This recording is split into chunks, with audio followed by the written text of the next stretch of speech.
ایک دوسرے کو عزت دو، برداشت کرو۔ میرے نبی نے فرمایا بہترین مسلمان وہ ہے جو بیوی سے اچھا سلوک کرتا ہو، اور بیوی سے فرمایا میری شریعت میں سجدہ ہوتا تو بیوی سے کہتا خامد کو سجدہ کر۔ بہترین صدقہ اولاد کی تربیت ہے۔ پورا گھر میرے نبی نے نقشہ، ہر ایک کی قیمت بتائی۔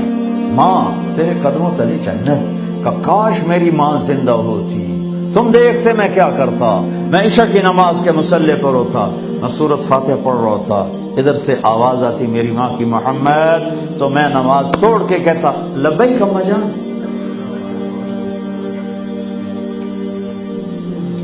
باپ کا تیرے جنت کا دروازہ ہے، باپ تیری جنت کا دروازہ ہے، کھولنا توڑنا نہیں، کھولنا توڑنا نہیں،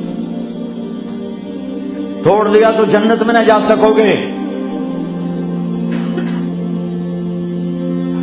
سب سے بہترین مسلمان جو بیوی سے اچھا سلوک ہے، سب سے بہترین عورت جو اپنے خامند کی منشا کو دیکھے۔ پھر آپ نے ایک عجب بات فرمائی جو معاشرے میں بہت بوجھ بنتا ہے جس کا، ہاں بھائی تمہیں ایسا صدقہ بتاؤں جس سے بڑھ کے کوئی صدقہ نہیں، تمہیں ایسا صدقہ بتاؤں جس سے بڑھ کے کوئی صدقہ نہیں۔ انہوں نے کہا جی کیا؟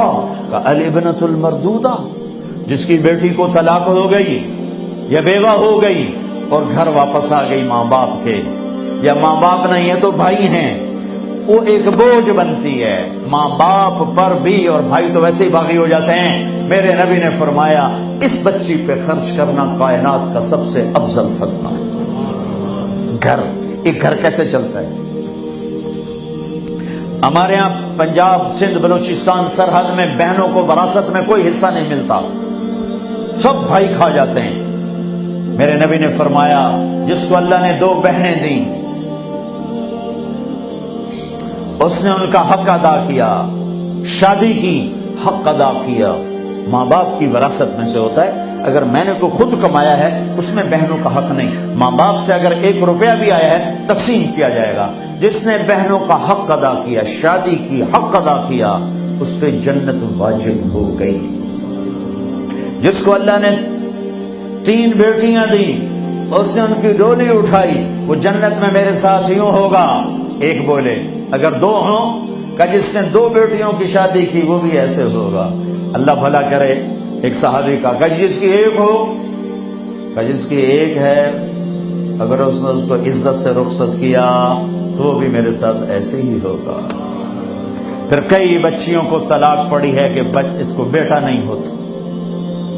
یہاں آنے سے پہلے کا واقعہ، پنڈی سے بچی رو رو برا حال اس کا، میں تو فون سنتا ہی نہیں ہوں ایسے کہ میرا تو کلیجہ پھٹ گیا ہے۔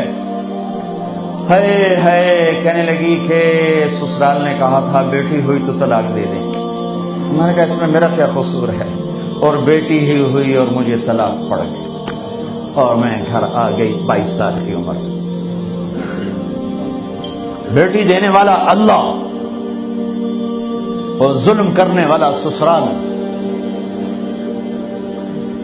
میرے نبی کو اللہ نے بیٹے دے کے اٹھا لیے، قاسم اٹھا لیے، عبداللہ اٹھا لیے، ابراہیم اٹھا لیے۔ 4 بیٹیاں دی، 3 زندگی میں اٹھا لی، زینب، ام کلثوم، رقیہ، تینوں آنکھوں کے سامنے چلی گئیں۔ فاطمہ سے نسل چلی، آپ نے فرمایا لوگوں کی نسل بیٹے سے چلتی ہے، میری نسل میری بیٹی فاطمہ سے چلی۔ اس لعنت کو دھویا۔ عورت کا کیا قصور ہے اگر اس بیچاری کو بچیاں ہو رہی؟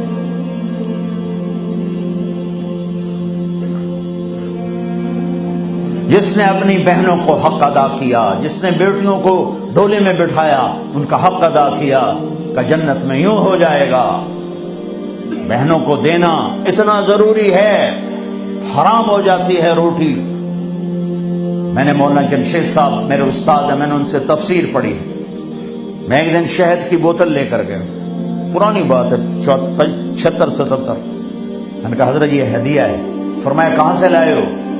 کہ میرے اپنے باپ ہے۔ فرمایا تیرے باپ نے اپنی بہنوں کو، تیرے باپ نے اپنی بہن یعنی میری پھوپھیوں کو، تیرے باپ نے اپنی بہنوں کو زمین میں سے حصہ دیا تھا؟